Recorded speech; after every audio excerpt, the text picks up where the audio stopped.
It seems to be, I thought when I put this midterm a little bit later, it's like, okay, I'm gonna give all the students a break because they won't have 5 in 1 week, and everybody else must have thought the same thing. I feel so bad, right? Like, if only the registrar's office could schedule our midterms too, right, just to provide some balance, but they won't do that, sadly. Okay, so our test is on Friday. We are gonna write the same place we wrote last time, so we're just out in the lab that's over there. I think that's a little bit more comfortable than in here once there's all of us.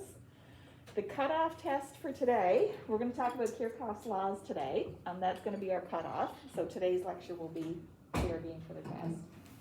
Otherwise, this test is pretty much like the last one. This time I have 4 questions instead of 3. You can bring in a sheet of notes if you wish. Same conditions, 8.5 by 11, your own handwriting, single-sided. I don't have the formula sheet up yet, because I'm not 100% finished writing the test. I should be able to get that posted tonight along with the cover page, so it's almost completed. Any questions before we get started? No? Okay, looks like we're okay. All right, no surprises anyway. This test, you might find it a little tiny bit longer than the last test. So as you're doing your studying, you might want to practice just getting things out a little bit more quickly and making sure you get the details there. So you might find it a little longer. I'm not convinced it's a little longer, but maybe. Sometimes it's hard for me to tell because I'm writing the test. So let's jump into today's class. I worked through your test and it took me just about 14 minutes to write up a complete solution.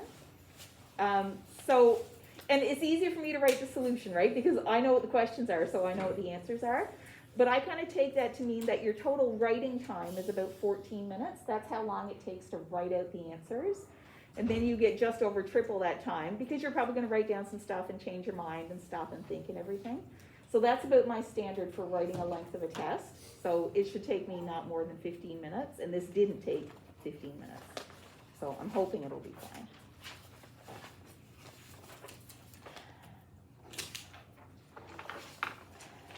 So, last time we talked about resistors in series and parallel and combination circuits. And when we got those expressions for equivalent resistance in series and parallel, we wrote down some things. And the ideas that we use, we're going to formalize them today, and they get formalized in Kirchhoff's laws. So the first one we'll talk about is the current law, sometimes called the junction law. And what that means is if you have a place in a circuit where 2 conductors meet, so this part right here, this is a junction. It means all of the current into that junction also has to come back out. That's a conservation of current. We can't make up charge and we can't lose charge, so whatever goes in also has to go out. So if we have a current going into this junction, say we call that I1, let's say it hits this junction, then it splits. So one current that comes out is I2, and another current that comes out is I3. Then current in equals current out.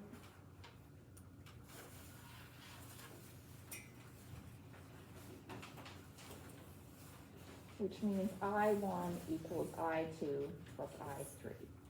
So we used this last time, we just didn't give it a name. Today we give it a name. So Kirchhoff's current law.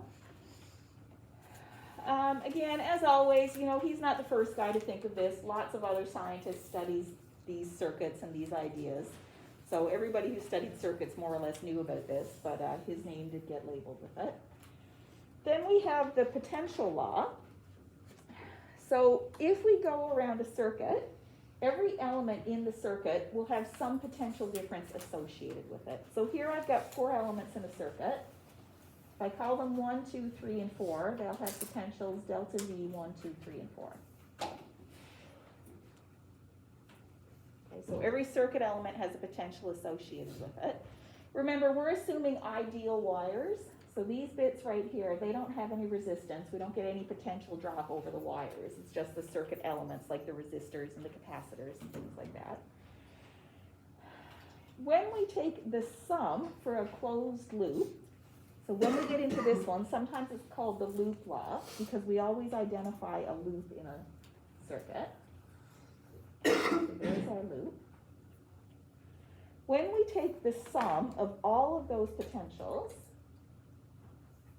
delta V1 plus delta V2 plus delta V3 plus delta V4, what we have to get is 0. So the net potential around any closed loop, and it is important that it's closed, the net potential around any closed loop has to be 0.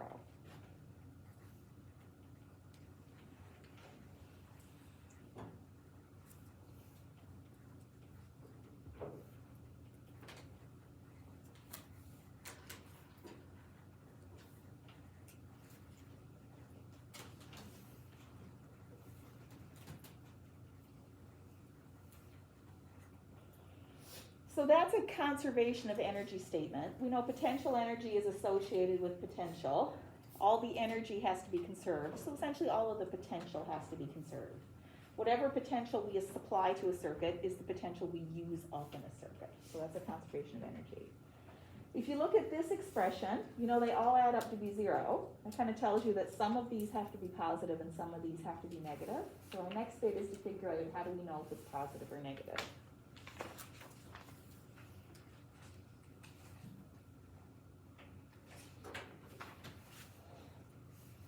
Do you do this in high school physics?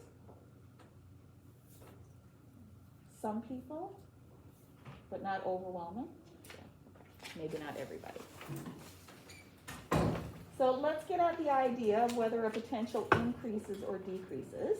So here's our circuit with the actual stuff in it. Here's our circuit diagram with our representation. When we draw pictures, they're going to look like this, but to get started, it helps to think about this. So what happens in our circuit is that charge will move out of the positive terminal. So positive charge comes out of this terminal, and positive charge is the flow of current.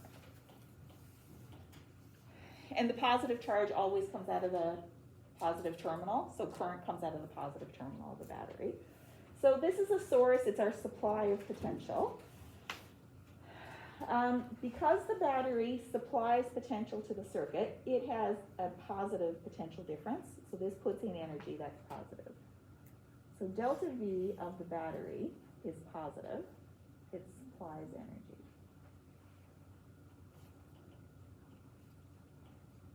Because the chemical reaction inside the battery does work to make it move, so it puts energy into the system.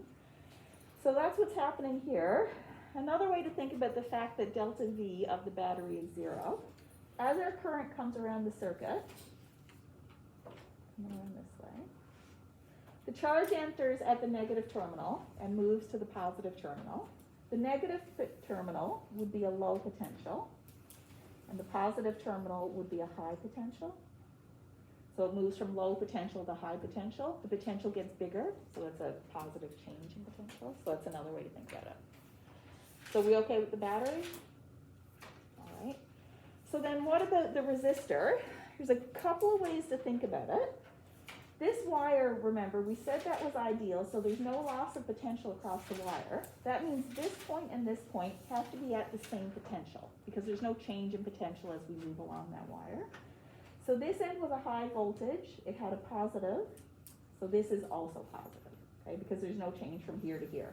That one's at 100 volts and this one's at 100 volts. Down on the bottom, this is a wire. There's no change in potential here. This end is directly connected to the negative end of the battery. So this is the negative end of the resistor. So we can label our resistors this way. As we go from positive to negative, as we go from a high potential to a low potential, that's a potential decrease. So delta V would be negative.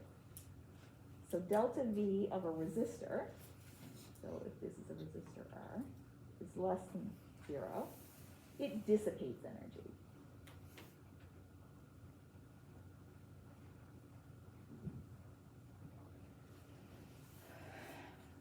Good as a concept? And then when we write our Kirchhoff's loop rule, we say delta V of the battery plus delta V of the resistor equals 0. So here's our idea, here's our theoretical approach. Now let's put it into practice, what we're actually going to do when we come to circuit diagrams.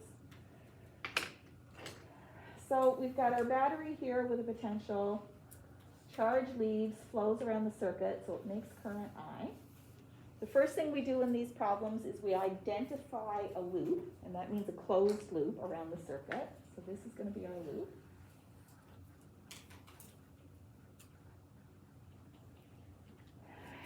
If you wish, if you like the idea of labeling your resistors positive and negative, you would label your resistors at this step.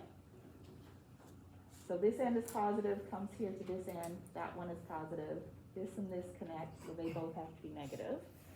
So that's one way to be able to label your plus and minus. Another way to label your plus and minus is you know that current charge flows with the electric field, right? So electric field makes an electric force, that's what makes a charge move. Electric field points from positive to negative, so the electric field has to move down for the current to move down. That's another way to be able to label the resistors, the ends of the potentials. So then when we write down our equation here, we don't often start with this equation. It's okay if you want this to be your first line. More typically, our first line will be coming around our loop, looking at every circuit element and writing them down, writing down the potentials, and including our sign of whether it's positive or negative. So as we come around our loop, and notice our loop is coming around clockwise, as we come through the battery, our loop is coming from the negative end to the positive end. So we get an increase in potential as we go through the battery. That's what we said was going to happen. Then as we get to the resistor, our loop is going down in this way. So as we come around the loop, we're going from the positive to the negative. So we're going from high potential to low. That's a decrease. So we get a negative. The expression for potential across the end of a resistor, we get that from Ohm's law, V equals IR. So the potential drop across the resistor is going to be the current I times the resistor R. This plus and minus business, this is kind of how I think about these. This is how I always label these problems. That sort of works for me in my head because it's how I see the circuit elements. A lot of people, and it's fine if you do this as well, they take, I'm not going to call it a shortcut, maybe a way to remember. If your loop goes the right way around the circuit, and by the right way, if your loop matches the current.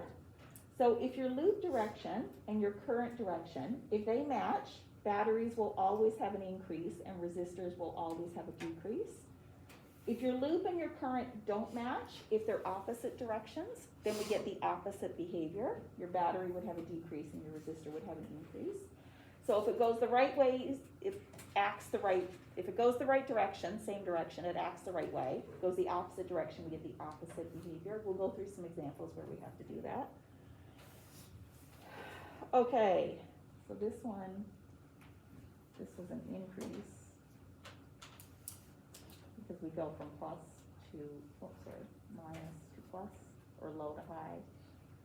This one was our decrease because we go plus to minus. Okay, or you can do that matching business, it doesn't really matter. Questions here? Okay, so let's do some practice.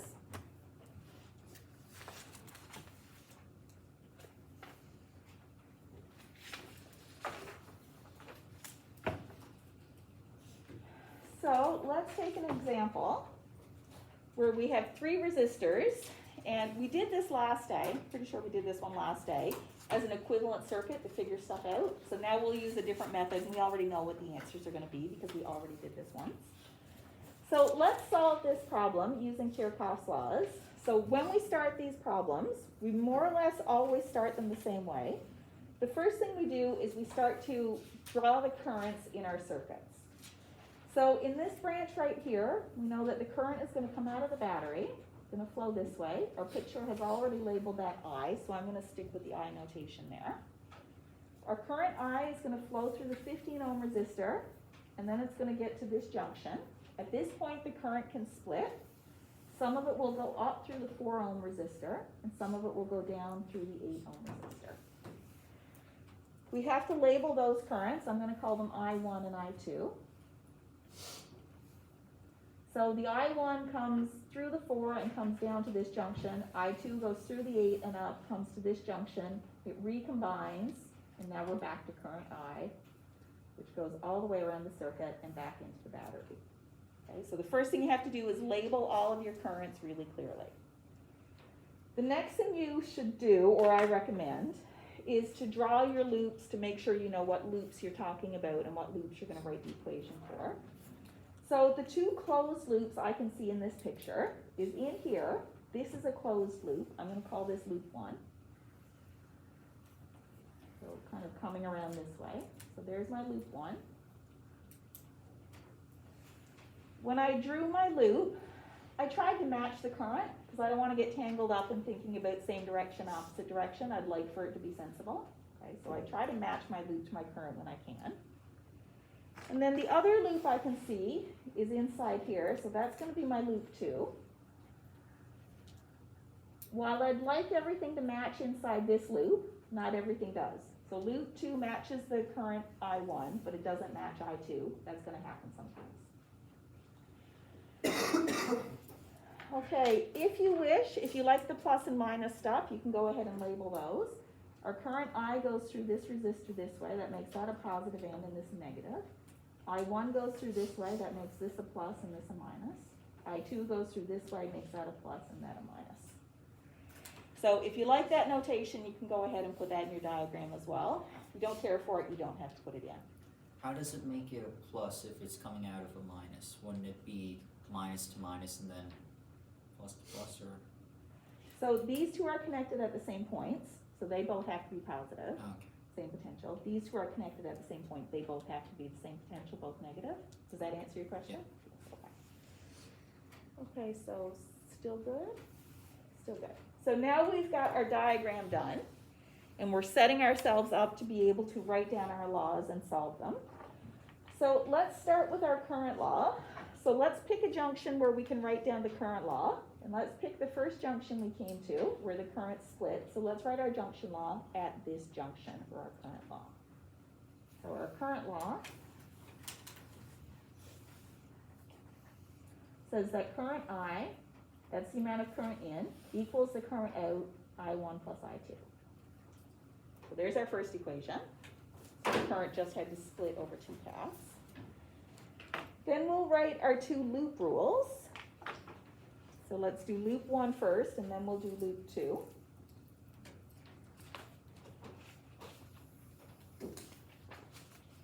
So for loop 1,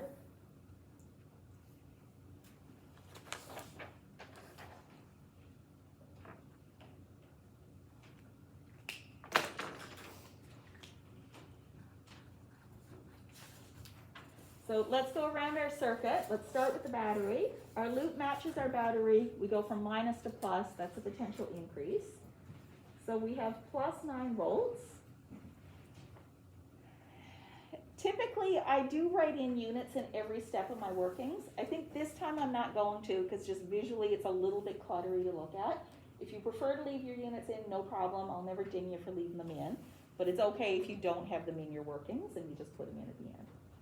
So we get to our battery, that's an increase of 9 volts. We get to our resistor, the loop direction matches the current, so we have a potential drop that's backed up by the fact we go from plus to minus. So as we get to this resistor, we've got our drop across here. Ohm's law says the potential difference is current times resistance, so we've got 15 times I times I. Okay, so resistance times current gives us the potential. Staying in the loop, the next resistor we hit is the 8 ohm resistor. So we're going current and loop match direction. That means a drop across the resistor, or we go from plus to minus. That's also a drop. The potential difference is V equals IR, so it's going to be I2 times 8 ohms, so minus 8 I2. Those are all the things we have, so they have to sum up to be 0. Everybody okay with that equation? So that's our loop 1 rule. We'll also write down our loop 2 rule, and then we're going to do some algebra to solve the whole thing.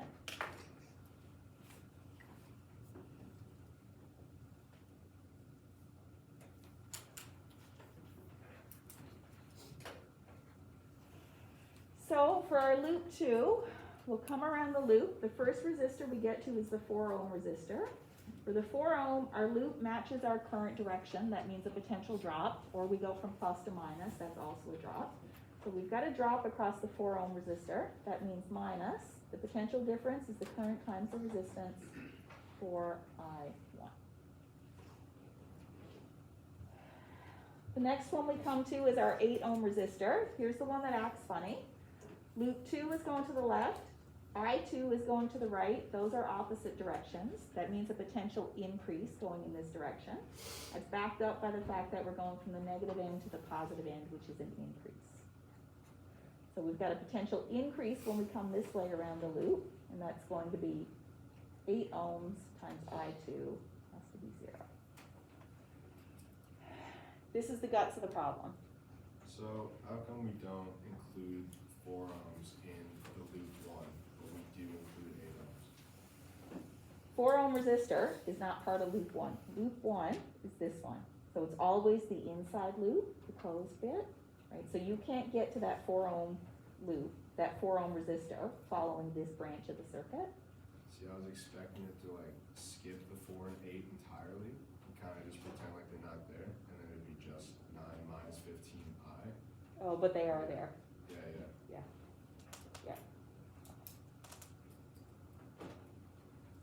Okay, so yeah, and we're always looking at the closed loop, right? So you'd be able to trace your finger around the inside. That's what makes a loop. So without going to anything else, kind of that's your closed loop.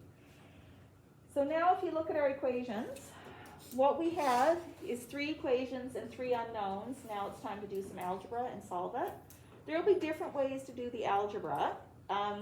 For a homework question, I might give you something complicated. For a test question, I would not give you something complicated because it's a nightmare to mark, right? I want to give you something that's going to be easy for me to grade in general. So maybe you want to know that ahead of time. So typically they're not going to be that difficult to grade or that difficult, oh my goodness, not going to be that difficult to solve.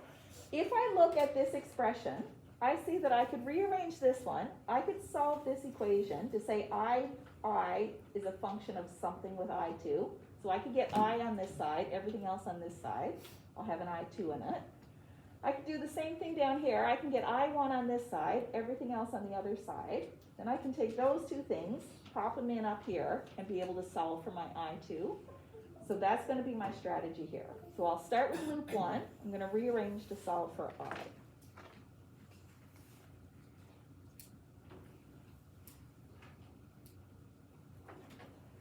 So I'll take my 15i to the other side. 15i equals 9 minus 8i2. To get I by itself, I'll divide both sides by 15.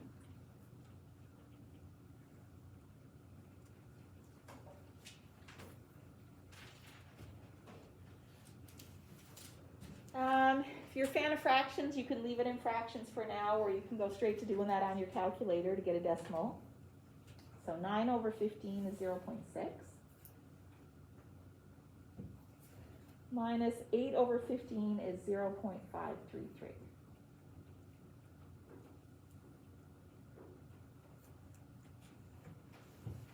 So there is an expression for my I as a function of I2. So that's my first step in solving the algebra. My next step is to do likewise down here with loop 2. So I'm going to solve that for I1. So 4I1 equals 8I2. So I1 equals 8 over 4 times I2. I1 equals 2I2.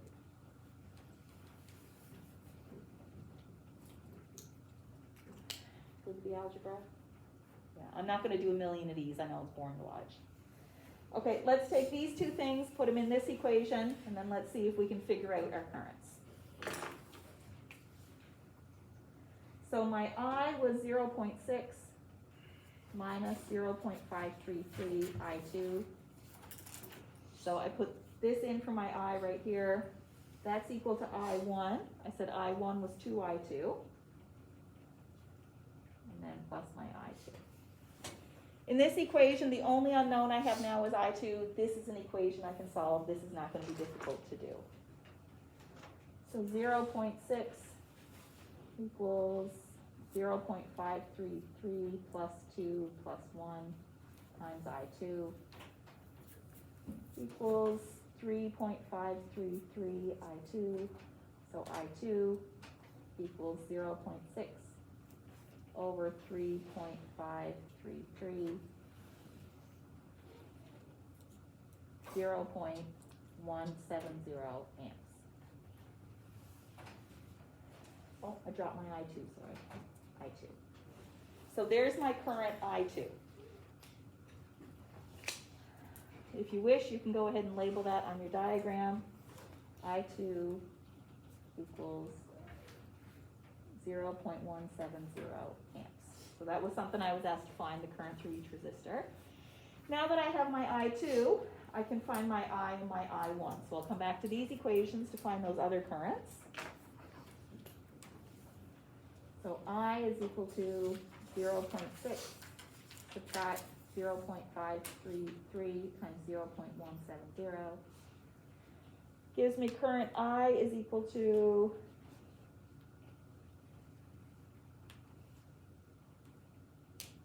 0.509 amps. That's my current I. And then my current I1 is twice I2.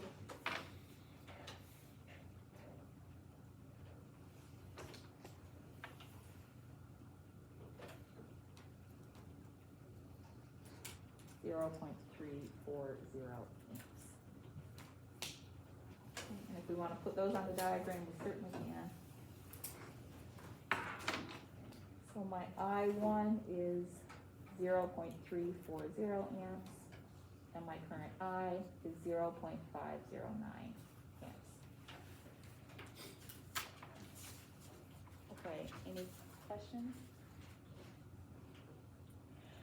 So that's most of the problem solved. We were asked to find the currents through each resistor and the potential across each resistor. We've got our current sorted out. To find the potentials, we'll just use Ohm's law, V equals IR. So let's do that last little bit. So let's start with the 15 ohm resistor. The current through the 15 ohm resistor was our current I, which was 0.509 amps. The potential across the 15 ohm resistor is I times R, 0.509 times 15 ohms, gives us a potential of 7.64 volts. So there's my answer for the 15 ohm resistor. Can also do the 4 ohm resistor. The current was I2, or I1, sorry, was I1, 0.340 amps. Delta V equals IR, 0.340 amps times 4 ohms, to give us 1.36 volts. And then the 8 ohm resistor, the current was current 2, 0.170 amps. Delta V equals IR, 0.170 times 8 ohms, to get 1.36 volts. Something we see in this answer here that should be no surprise at all is that the potential across the 4 and the 8 are the same, which is anticipated because they're connected in parallel. They should be the same.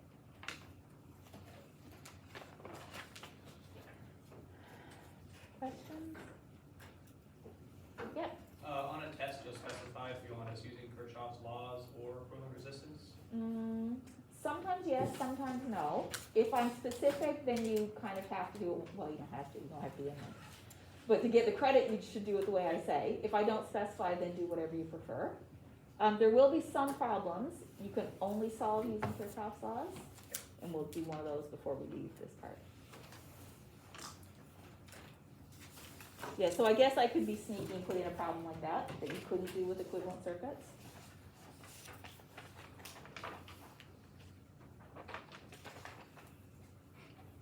Okay, so I've got at least a couple in the homework for you to go through. And let's do an example now where you have to use Kirchhoff's laws. And an example that looks like that would be something with 2 batteries. So we haven't covered how do you deal with 2 batteries in a circuit. So we never did an equivalent circuit where we have to reduce the number of batteries. So if you see 2 or 3 or 4 batteries or whatever, you do have to apply Kirchhoff's laws to be able to figure it out. So let's get to work on this one. see if we can try and make it a little bit more quick. Maybe I'll skip writing down all of the algebra. So to go through our steps, the first thing we'll do is we'll draw each of the currents, we'll label them, we'll label our loops, and if you like the idea of putting plus and minus on your resistors, we can do that as well. So current comes out of the positive end of the battery. I'm going to stick with that as best as I can. So this is going to be our current I1. I'm going to call this one my current I2. And then they're going to meet at junction A and flow downwards through the 1.2 ohm resistor. I'm going to call this one I3. Okay, so there's my currents. If I'm labeling my resistors, and the current comes through this way, so this is positive, this is negative. That one's positive, this is negative, plus and minus. My current I1 also flows through this way. So plus and minus.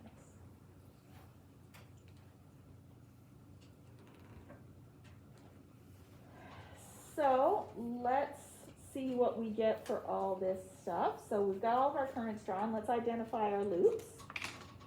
So the first inside loop we'll take will be this one, loop 1. For your second loop, you got a couple of choices. You could do the big outside loop if you wish, because that could be considered a closed one. That could be a little bit more complicated, so let's go to the inside one, loop 2. Okay, so there's our 2 closed loops. Now we're going to write down the laws and we're going to solve the algebra following just exactly what we did the last time. So for our current law,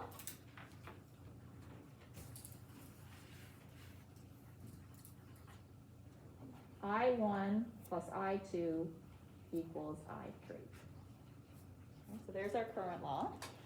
Tells us we're going to be trying to substitute so we can plug things back into this equation. For our loop 1,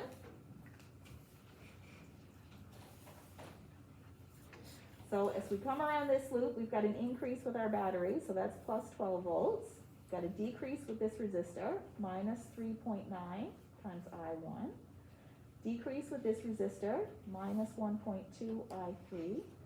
And a decrease with this resistor, minus 9.8 I1 equals 0. Okay, so I did that one a little bit faster.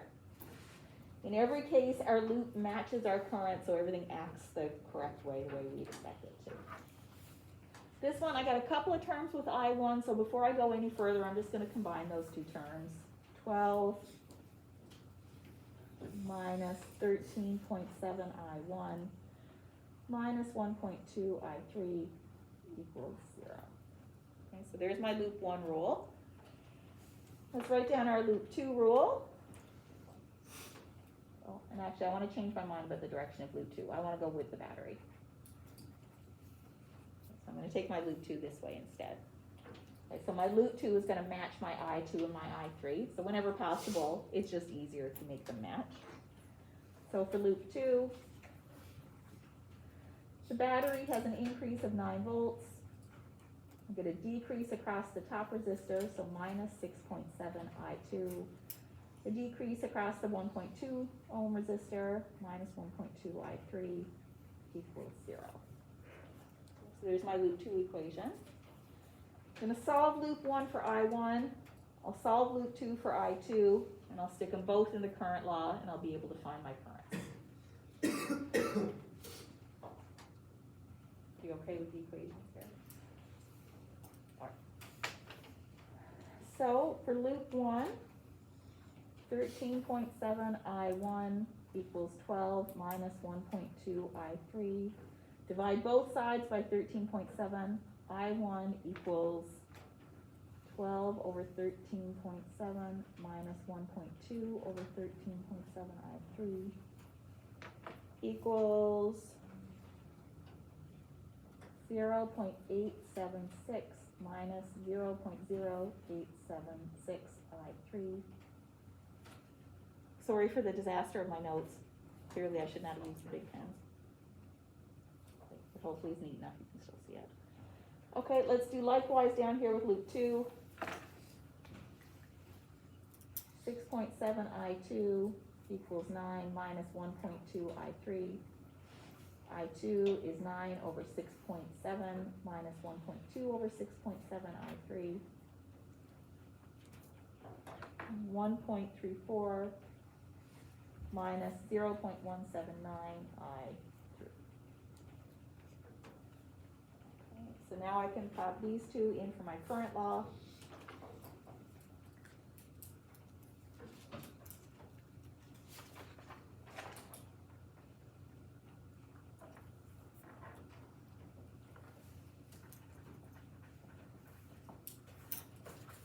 Current law was I1 plus I2 equals I3. So I1, 0.876 minus 0.0876 I3 plus I2, 1.34 minus 0.179 I3 equals I3. This is something I can solve. I3 is the only thing I don't know here.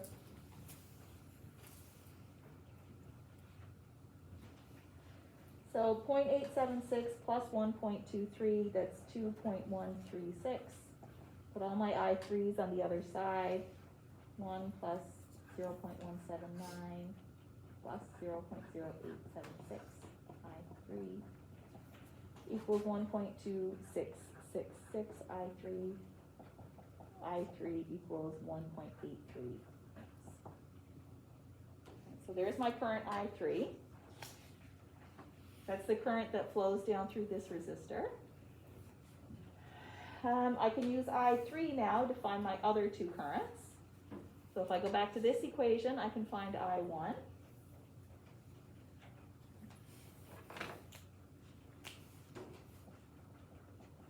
I1 is 0.876 minus 0.0876 I3.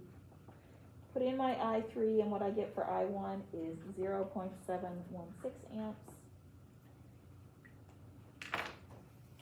And then I can use this equation to find my I2.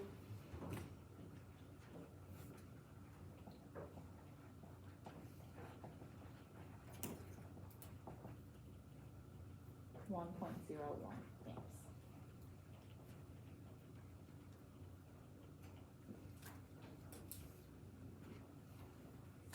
So, when you're doing these, especially if you're new to it and you're doing it for practice, once in a while you could pick the wrong direction for your current. That can certainly happen. The way you know if you pick the wrong direction, if you get your answer to come out negative, that means you chose the wrong direction. So for example, if I picked my I3 going into junction A, I would have followed this method. I would have got I3 minus 1.83 amps. That would tell me I had picked the wrong direction, and I know it actually flows down instead of up. Because this is sort of new in this course and we're just starting it, I will tend to veer away from examples that it would be confusing which directions to pick the current. So I'm going to try and give you stuff where it's pretty straightforward. But if you're doing it on your own, trying ones from the book and you get a negative current, that's what that means. Okay, any questions? Okay, I got one more I wanted to get through before we're done with this.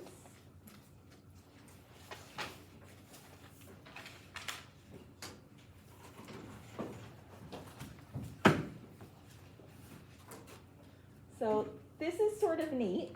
This is called a Wheatstone bridge. In a Wheatstone bridge, you've got a setup like this.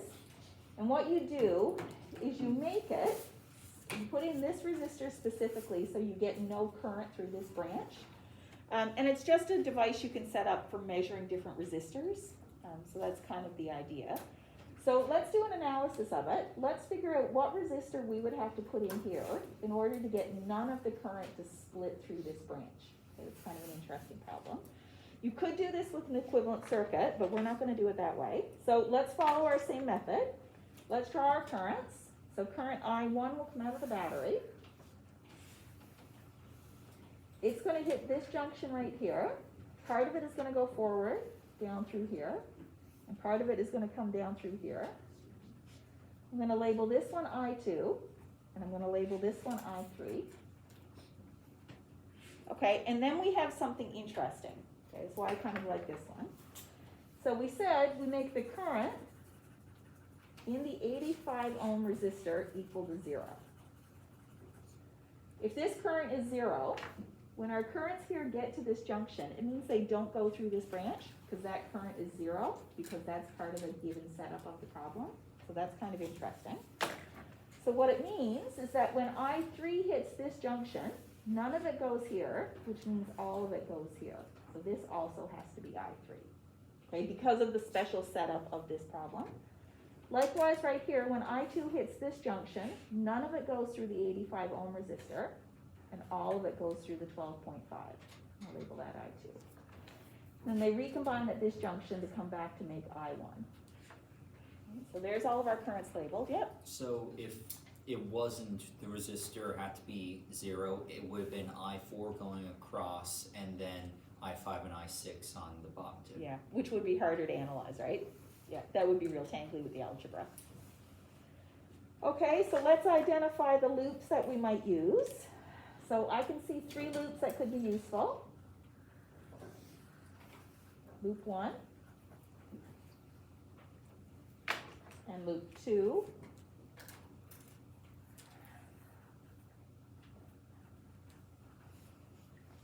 And loop 3.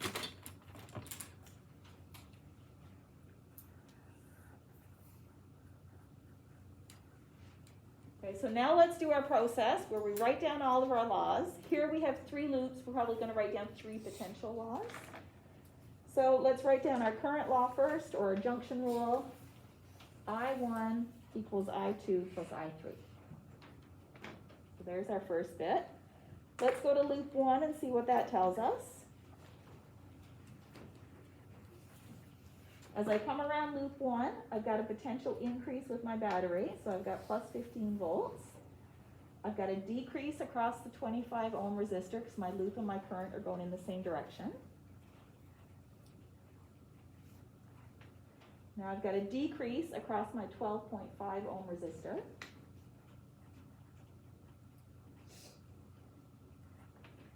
And then that's my entire loop. If you look at this equation, this one's real nice. I2 is the only thing I don't know. I could solve this current. Okay? I don't know for sure that it's going to be useful, but since I can do it, let's go ahead and do it.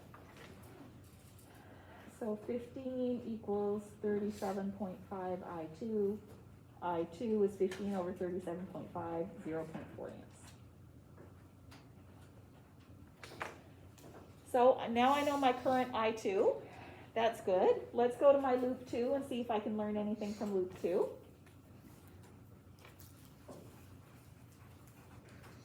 So as we come around our loop 2 here, let's start with the 15 ohm resistor. My loop matches my current, so that's a potential drop. Minus 15 ohms times my current I3. I get to my 85 ohm resistor. If you'd like to include this in the equation, we've got our current through the 85 ohm resistor times the resistance, 85 times 0. Because we said there was no current in that branch. Then we get to our 25 ohm resistor. I see that my loop goes up, but my current comes down. That's kind of opposite direction, so that's associated with a potential increase. Plus 25 times I2, and that has to be equal to 0. This equation is nice because I know I2 at this point, so I can go ahead and find I3. So minus 15 I3 plus 25 I2 equals 0. I3 is 25 I2 divided by 15. I2 was 0.4 amps, so I3 is 0.667 amps. All right, we've done junction, loops 1 and 2. Let's do loop 3, see what we can find from loop 3.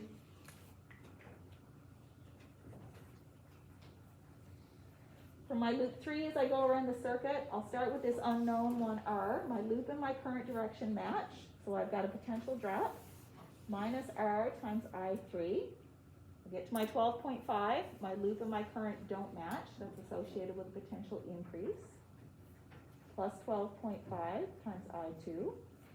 And if you want to include your 85 ohm resistor, you certainly can. So that's going to be minus 85, remembering that the current is 0, so we put in the 0. This equation is nice because I know I2, I know I3, I can use this one to find my R.